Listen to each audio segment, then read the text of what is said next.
په بانکینګ سیستم کې به تاسو کتلی وي چې کله تاسو لاړ شئ او یو خپل اکاونټ نمبر ورکړئ نو هغوی ته ستاسو نوم، ستاسو په اکاونټ کې چې څومره پیسې دي او نور بلها ډېر معلومات راشي. همدغه شان کله چې تاسو نادرا ته لاړ شئ او هلته کې ستاسو NIC نمبر ورکړي نو په هغه NIC نمبر سره ستاسو ټول فیملی ریکارډ راوځي. اوس دا ریکارډ څنګه سټور کیږي او د دې تر شا کانسپټ بیا څه دی نو هغه به په دې لیکچر کې وایو او هغه ډیټابیس کنسپټس دي. د ټولو نړومبي خو ډیټا او انفارمیشن د دې لږ توپیر کوو، فرق یې کوو چې دا دواړه څه څیزونه دي. دې ته چې تاسو وګورئ نو دا یو نوم لیکل دی اسد، بیا 13 54 او 62. په دې باندې څوک نه پوهېږي چې د دې مطلب څه دی. نو دا ډیټا ده. ډیټا څه وي؟ را فیکټس وي، نمبرز وي یا سیمبلز وي چې هغه لا پروسیسینګ د هغې نه وي شوی. یعنې دا لیکل چې کوم دي دا اوس یو ډیټا ده خو د دې څه پروسیسینګ نه وي شوی، نه ورسره څه کانټیکس ایډ شوی دی نو دې پته نه لګي چې دا څه څیز دی. کله چې د دې پروسیسینګ وشي او دې ته څه مینینګ یا کانټیکس ورکړي شي نو هغه بیا انفارمیشن ته ووړي. اوس تاسو که دلته وګورئ هماغه اسد 13 54 62 دی خو بره ورته لیکلي شوي دي چې لومبی نوم دی، بیا رول نمبر دی، دوه پسې انګلیش مارکس او د اردو مارکس دي. نو د دې نه موږ ته اندازه کېږي چې دا اسد نوم دی، رول نمبر د 13 دی، مارکس 54 دی په انګلیش کې او په اردو کې 62 دی. اوس دا د پروسیسینګ او نه پس دا انفارمیشن شو ډیفینیشن ته وګورو نو هغه ډیټا چې هغه کلین شي، ارګنایز شي، یعنې په سمون شي او یو کانټیکس یا مینینګ ورته ورکړي شي چې هغې باندې انسان پوهېدی شي، هغې ته بیا انفارمیشن ویلي کېږي. د ډیټا انفارمیشن ترمنځ فرق یا توپیر بیا موږ داسې کوو چې فیچر دی مینینګ. نو د ډیټا خپله څه مینینګ نه وي خو دا انفارمیشن پکارېږي هم او معنی هم لري. ډیټا بیا په کومه بڼه کې کوم فارم کې وي نو دا را نمبرز وي، ټیکسټ وي یا سیمبلز وي، او انفارمیشن د ګرافس په شکل کې وي، ریپورټس وي، سنټنسز وي یا ټیبلز په شکل کې وي. ډیپنډنسي که وګورو نو ډیټا چې دی دا سټارټنګ پوینټ دی، دا په څه باندې ډیپنډنټ نه دی خو انفارمیشن خامخا به په ډیټا باندې ډیپنډنټ وي. ګول د ډیټا دا دی چې دا کلیکټ کول دي او انفارمیشن چې کوم دی په هغې کلیکټډ ډیټا، هغه کلیکټډ انفارمیشن په ذریعه باندې به مونږ فیصلې کوو، ډیسیژنز به اخلو. نو دا ساده توپیر و. اوس په دې کې کله چې مونږ ډیټا واخلو، اگزامپل سټوډنټ ریزلټ شیټ دی چې مونږ یو ریزلټ شیټ د سټوډنټانو جوړو، فار ایگزامپل یو دا دی نو دا بیا مونږ څنګه سټور کو. نو د دې لپاره یو خو عام طریقه چې کومه ده هغه یو لیست جوړیږي په کاغذ باندې، په هغې کې نومونه لیکلي شوي. اوس په هغې کې مسلې دي. لومبۍ مسله خو یو دا چې کله که یو کلاس کې په یو نوم سره دوه ماشومان دي، که د یو ماشوم نوم هم اسد دی او د بل هم نوم اسد دی نو بیا هغه ډیټا به موږ ته به څنګه پته لګي چې دی کې اوس کم یو اسد څومره مارکس اخیستی دي. بیا به هغه اکسس کوو څنګه. نو د اکسسینګ به د هغې لیست بیا دی چې موږ به ټکي په ټکي هغې پسې ګرځو او یو لاین به ریډ کوو. بیا به که چېرې موږ دا وګورو چې په یو کلاس کې څومره کسان پاس شوي دي نو بیا مونږه هغه به بیا شمارو او هغه به هم پاس او فیل پکې ګورو. او د دې اسانولو لپاره مونږه دا سپریډ شیټ یا ډیټابیس ته واړو. نو لومبي به لږ سپریډ شیټس وګورو چې سپریډ شیټ څنګه کار کوي، څه څیز دی. سپریډ شیټ مطلب دا چې کم ګوګل شیټس دي یا کم مایکروسافټ ایکسل دی، هغه سپریډ شیټ دی. په هغې کې ډیټا ټیبل فارمیټ کې لکه څنګه چې دا دی، بره رول نمبر دی، نیم دی، مارکس دی او لاندې بیا د هغې خپله چې کوم دی ډیټا ده هغه بره مینینګ دی. نو اوس دې ته که موږ وګورو نو په دې کې به یو کالمز وي چې کوم ورټیکلی وي، هغه به څه کیټګري اف انفارمیشن وي، د یو انفارمیشن کیټګري وي. لکه دا رول نمبر دی نو په دې کې به ټول رول نمبرز راځي. دا نیم دی نو په دې کې به ټول نیمز راځي. رو بیا څه شی دی نو رو بیا دې ته وایي چې کمپلیټ سیټ اف انفارمیشن هغه هوریزنټلی وي. دا چې کوم نه دا رو ده او دا کالمز دي. نو رو کمپلیټ سیټ اف انفارمیشن وي د یو چا یا د یو انټیټي. اوس انټیټي څه شی دی دا هم کوم باره کې چې موږ ټیبل یا کوم دغه جوړو نو خبره کوو هغې ته انټیټي ویل کېږي. دا د سپریډ شیټ کوم فارمیټ چې دی هغه داسې دی. اوس ډیټابیس ته که راشو نو ډیټابیس بیا ولې پکارو؟ سپریډ شیټس مونږه که پکارو نو دا زمونږه لږ ډیټا چې کله مونږ سره وي نو د هغې لپاره فیزیبیلیټي ده. خو چې کله ډیټا ډېره زیاته شي نو د هغې لپاره بیا ډیټابیس او د ډیټابیس راوچتول او واپس لیږل دا بیا دا په هغې اسان شي. که موږ سوچ وکړو د امازون ویب سایټ پروډکټس نو په هغه باندې په زرګونو پروډکټس پراته دي او بیا د هر یو پروډکټ خپل ویریشنز هم دي. نو موږ څه کوو د لارج ډیټا لپاره موږ ریلیشنل ډیټابیس یوز کوو، یعنی ملټیپل ډیټابیسز را یوځای کوو او د هغې ترمنځ بیا یو ریلیشن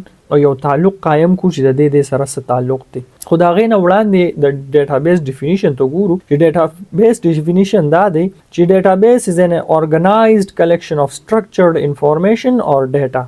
دا د انفارمیشن یا د ډیټا چې کوم سټرکچر ورکړی شوی دا خامخا یو سټرکچر کې وي، څنګه چې موږ په تیر اگزامپل کې ټیبل وکړو هغه یو سټرکچر باقاعده او د هغې با کلیکشن وي ارګنایز په سمون کړی شوی بم وي. typically stored electronically or digitally in a computer system چې یو کمپیوټر سیستم کې دا الکترونیکلی یعنی ډیجیټلی دا په دې کې سٹور وي. نو په دې کې ډومبي ټیبل راځي، څنګه چې په سپریډ شیټ کې ټیبل نه داسې په ډیټابیس کې هم ټیبل یوز کیږي او ټیبل کې څه وي هغه د یو سپیسیفیک تھنګ د یو خاص سیز په باره کې ټول لیست وي.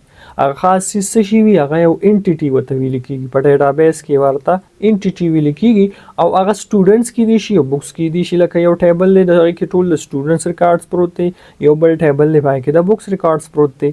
نو دا بیا سټوډنټ ځان له انټیټي دا بوکس ځان له انټیټي دا او د دې ټیبل بیا جوړیږي. اوس په ډیټابیس کې موږ چې کوم کالم وي ورټیکل کالم او نو هغه ته په ډیټابیس کې فیلډ ویل کیږي او رو ته هوریزونټل رو چې کومي هغه ته ریکارډ ویل کیږي. او ماغه سیزونه دی په سپریډ شیټ کې ساده کالم رو په ډیټابیس کې د فیلډ او ریکارډ ویل کیږي او ټیبل یا چې کوم تھنګ دی اته انټیټي ویل کیږي. نو ورپسې پرایمري کی راځي، څنګه چې موږ هغه اگزامپل وکړو چې په یو نوم سره دوه ماشومان دي او مارکس موږ کتل غواړو نو موږ ته به څنګه پته لګي چې کوم ماشوم څومره مارکس دي. نو د هغې لپاره موږ یو پرایمري کی یوز کو، په هغه زموږ موستلی رجسټریشن نمبر کې دي شي. هغه پرایمري کی به یونیک نمبر آی ډي نمبر وي، یو شان به د دویم سره هیڅ کلم نشي کېدی. داسې کېدی شي چې د یو ماشوم نمونه یو شان شي، داسې هم کېدی شي چې پلاره نمونه هم یو شان شي خو رجسټریشن نمبر به هیڅ کله هم مونږه یو شان نه ورکو. نو دې ته پرایمري کی ویل کیږي. اوس د دې ټول ډیټابیس د دې مینیج کول او د دې ډیټا ریټریو کول او ډیټا لیګل دا ټول په یو سیستم سره کیږي او هغه ته ډیټابیس مینجمنت سیستم وای چې ډي بي ام اس سره هم ډینوټ کیږي. دا یو سافټویر وی چې هغه ډیټابیس سره انټریکشن کوي. اگزامپل چې اوریکل ډیټابیس ته مای اس کیو ایل یا سیکوئل، مایکروسافټ سیکوئل سرور او مونګو ډي بي دا دی اگزامپل دي. نور هم بل هډیر شي دي. ډیټابیس لکه یو کنټینر یو لوخي وی چې پای کې انفارمیشن پروت دي او ډي بي ام اس هغه ټول دی چې هغه دغه کنټینټس چې کوم په دې لوخي کې پروت دي دا ارګنایز کوي او مینیج کوي هم. بیا د ډیټابیس مینجمنت سیستم سو فیچرز دي د ټول نه لومبه پای کې سکیورټي راځي، یعنی دا یقیني کوي چې دا ډیټا هر چاته شو نشي بلکې یو خاص کم سم خلق دی او کوم سم ډیټا وته ملو شي. که چېرې داسې وشي چې زما ډیټا بل ته شو شي نو دا خو بیا غلطه شوه، یا د بل چا ډیټا زما په ډیټا کې راشي نو دا د سکیورټي ساتل دا د ډیټابیس مینجمنت سیستم کار وي. دغه شانتي انټیګریټي یې ګوري چې مونږ په فون نمبر غواړي مونږ نه پای کې مونږ بنانه ولیکو نو موږ د ډي بي ام اس چې کوم دی هغه موږ سټاپ کی هغه مخکې ایرر راکړي چې دا نه کیږي. نو د انټیګریټي ساتل هم د ډي بي ام اس کار دی او اټ انشور د ډیټا سټیز کلین اینڈ اکوریټ. دا یقیني کوي چې ډیټا پاک وي او سم وي. کنکرنسي کوم ګورو نو پدې کې موږ دا مسله حل کوو چې دوه خلک سیم ډیټا ایکسس کوي. نو دا یقیني کوي چې چېرې دوه کسان د سیم ریکارډ ایکسس کوي نو په کار نه دا چې دا اوور رائټ شي د یو بل، یعنی یو کس یو کار وکړو هغه باندې بل کس په هغه سات کې بل کار وکړو او هغه اوور رائټ شي. نو د دې ایشوز نه بچ ساتل دا د ډي بي ام اس کار دی. په ډي بي ام اس کې بیا ریکوري هم یو یوز کیږي. که چېرې بجلی لاړه شي او څه چینجز وشي نو ډي بي ام اس دا ګوري، دا یقیني کوي دا خبره چې دا سیستم اوننخلي یا کرپټ نشي او د کې رول بیک ټایم هم یوز کیږي.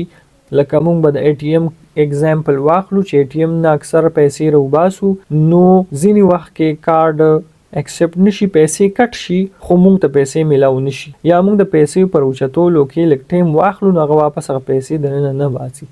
اوس مونږ ته خو لږ دا پیسې کټ شو، باقاعده میسج هم راشي خو دې کې یو رول بیک سیستم لګیدلی. کله چې هغه ټایم پوره شي نو هغه وګوري واپس هغه پیسې مونږ ته رول بیک شي. ریلیشنل ډیټابیس وی چې په هغه کې یو ډیټا په ټیبلز کې ارګنایز شوی وي چې پای کې روز او کالمز راځي. اوس هر یو ټیبل کې یو سپیسیفیک انټیټي وي لکه کسٹمر یا د اډرس بیل او مونږه بیا په دغه ټیبل ترمنځ ریلیشنشپ یا تعلق هغه ډیفاین کوو چې د دې بده سره څه تعلق وي.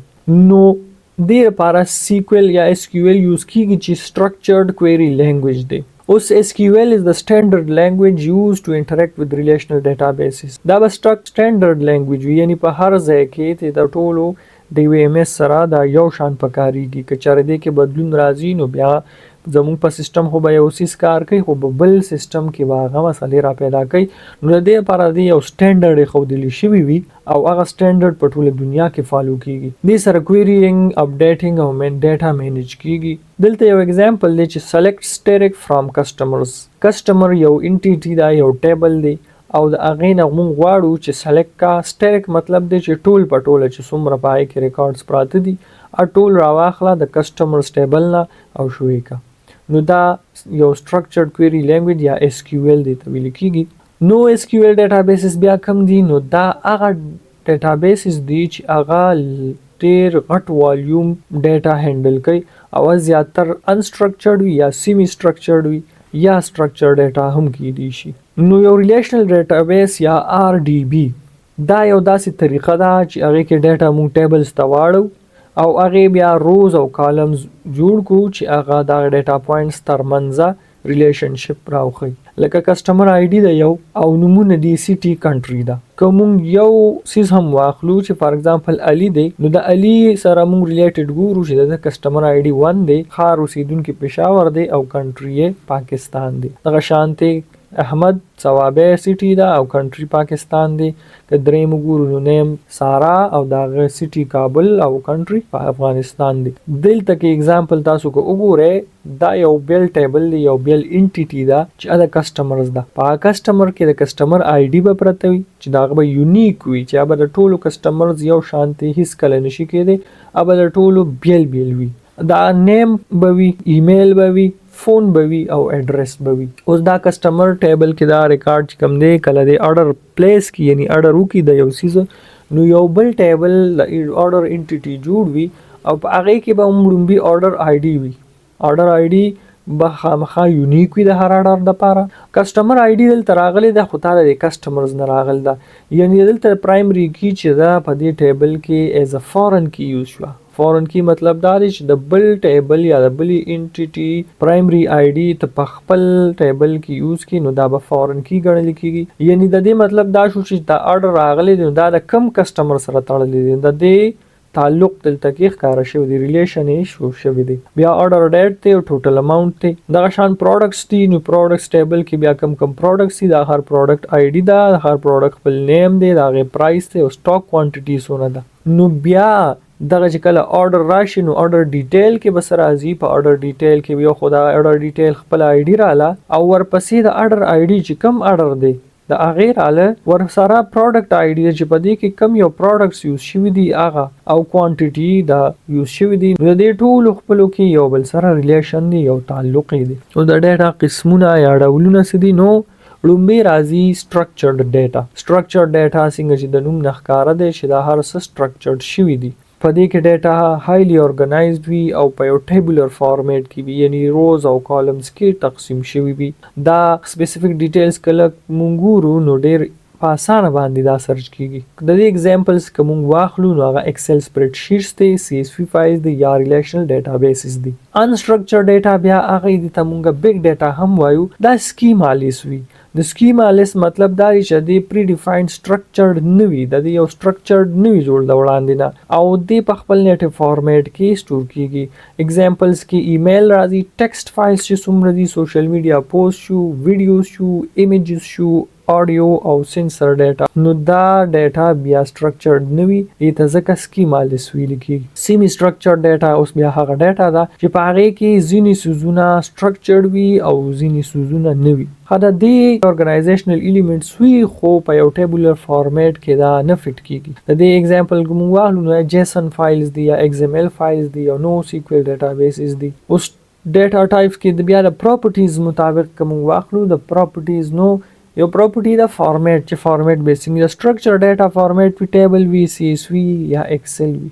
خو انسترکچر ډیټا وی دا تصویران وی دا پی ډی اف وی دا آډیو یا ویډیو فایلز وی. سټرکچر ډیټا سورس چې دا زیاتره آنلاین فارمز ناراضي او انسترکچر ډیټا زیاتره د سوشل میډیا ناراضي. ډیټابیسز بیا په سټرکچر ډیټا کې ریلیشنل یا اس کیو ایل بیسډ یوز کیږي او په انسترکچر ډیټا کې نان ریلیشنل یا نو اس کیو ایل یا سیکوئل یوز کیږي. د سټرکچر ډیټا بینیفټس دا دي چې دا ډیر په اسانه سره سرچ کیږي او ډیر په اسانه باندې انالایز کیږي، زیرکتنه وته کیږي. او د انسترکچر ډیټا په راغونډولو کې آسان دي او سٹور کولو کې بیا آسان دي.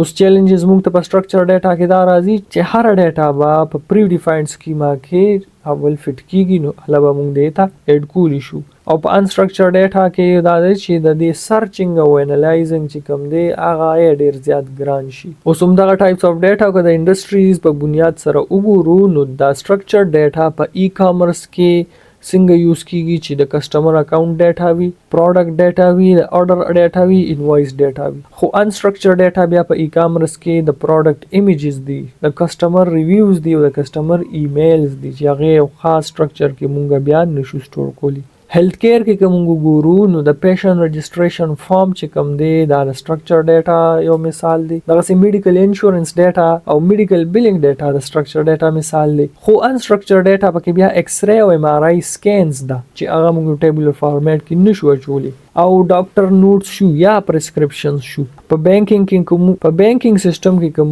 ګورو نو سټرکچر ډیټا فاینانشل ترانزیکشنز دي او کسٹمر اکاونټس دي. خو په انسترکچر ډیټا کې د بانکینګ ایگزامپل ویب لاګز دي یا کال لاګز دي یا د میټینګ ریکارډینګز دي. دا اوس یو څو نمونه دي چې کوم سټرکچر ډی بی ایم ایس دي. په دې کې مایکروسافټ سیکوئل سرور دی، اوریکل ډیټابیس دی، ایس کیو لایټ دی، مای سیکوئل دی او پوسټ گرے ایس کیو ایل دی. په انسترکچر ډیټابیس ایگزامپلز بیا بگ کویری دا، اژور کاسموس ډی بی، امازون ډاینامو ډی بی، ارنګو ډی بی او مونګو ډی بی دی. او نو سیکوئل ډیټابیس او دا قسمونه دا سدي نو سیکوئل ډیټابیس های پرفارمنس وی، نان ریلیشنل ډیټا سٹورز وی او دا په انسترکچر یا سټریمی سټرکچر ډیټا کې سٹور کیږي، زیاتر په کی ویلیوز پیرز کې چې هغه جیسن او ایکس ایم ایل ډاکومنټس دا یو عام مثال دی. بیا د نو سیکوئل ډیټابیسز چې کوم دی هغه څلور مخکې ګروپس دي. په دې کې ډومبي ډاکومنټ اورینټډ ډیټابیس راځي او په ډاکومنټ اورینټډ ډیټابیس کې ډیټا د ډاکومنټس په شکل کې سٹور کیږي، څنګه چې په جیسن کې یا جاوا سکرپټ آبجیکټ نوټیشن کې سٹور کیږي. او ایکس ایم ایل ډاکومنټس کې هم دا موږ سٹور کولی شو. د دې ایگزامپل د منګو ډی بی او کوچ بوس دا دی چې فار جیسن فارمیټ دی، په دې کسٹمر آی ډی دا او دا غي ویلیو وته ده. دلته کی نیم دی، ویلیو ایلس دی، سټي نیویارک کنټری یو اس اے، ورپسې بیا بل کسٹمر آی ډی دی نو دا غي 2 باب لندن یو کې. نو دا سیمی سټرکچر ډیټا او دا ډاکومنټ اورینټډ ډیټابیس ویل کیږي. دا چې د ایکس ایم ایل فارمیټ تاسو ګورئ نو هغه کې هم رو دا پرو کې کسٹمر آی ډی دا او بیا نوم دی، سټي دا، کنټری دا او دا رو کلوز شوی دا، بیا نیکسټ رو سٹارټ شوی دا. کی ویلیو سٹور ډیټابیس پکې دی. نو په کی ویلیو سٹور ډیټابیس کې مونږ یو ویلیو په کی ویلیو کې سیو کوو. دا یو سمپلر ډیټابیس دی کوم ځای کې چې هر یو آیټم سره به یو کی او ویلیو اٹیچ وي. لکه ایگزامپلز کې موږ ګورو یو کی دی یوزر او دا غي خپل ویلیو دا 1 2 3 4 5. بیا دا غي یوزر اورال ویلیو د سدي نو هغه بیا موږ کتلی شو چې دا غ نوم دی، دا غ ایمیل دی، دا غ ډیزیګنیشن دی او دا غ دا غ نور ډیټا هم ده. گراف ډیټابیس ته نو گراف ډیټابیس بیا همدغه ډیټا سٹور کوي خو په نوډز او ایجز کې. نوډز زیاتر د خلکو باره کې، د سیزونو باره کې او د ځایونو په باره کې لکه نونز چې څومره دي د هغې باره فارمیشن سٹور کوي. او دا ایجز چې وي بیا د نوډ ترمنځ ریلیشنشپ ښیي. لکه جان دلته یو نوډ دی چې د هغې سیلي سره ریلیشنشپ د فرندشپ دی. دغه شانتي سیلي که ګراف ډیټابیس ریډ کړي، هغه بک ریډ کړي وي نو دا هغه هم دلته شو چې هیز ریډ. نو دا د ګراف ډیټابیس یو ایگزامپل و. او د دې سره سره د کمپیوټر ساينس لیکچر بیسکس چې څومره وو هغه ختم شو. دې نه پس بیا د اے آی فنډامنټل سٹارټ کوو. زما کوشش هم تل دا دی چې زه آسان ټکو کې دا سیس تاسو ته ایکسپلین کم. زه ډیر ډیټیل نظم د هغې لپاره کورسونه بیا شته. زما مقصد دلته پوهه ده او په دې پوهه چې موږ روان شو نو موږ به سکلز زده کولی شو کوم چې زموږ نیکسټ سیشن دی او هغه ټول د اے آی باره کې دی او د هغې نه پس په بیا موږ اټومیشن او کوډینګ ته ځو. 75% خلک چې دا ویډیو ګوري هغوی دا چینل نه سبسکرایب کوي او تاسو چې دا چینل سبسکرایب کړئ نو تاسو ما سره ډیره لویه مرسته کوئ. د دې سره به زما نورې ویډیوز هم زیاتیږي. زه به ګورم چې څومره انټرست د خلکو دی هغومره به زه داسې نور هم ډیروم. تر دې دمه پورې د الله په امان ښاد او آباد اوسئ.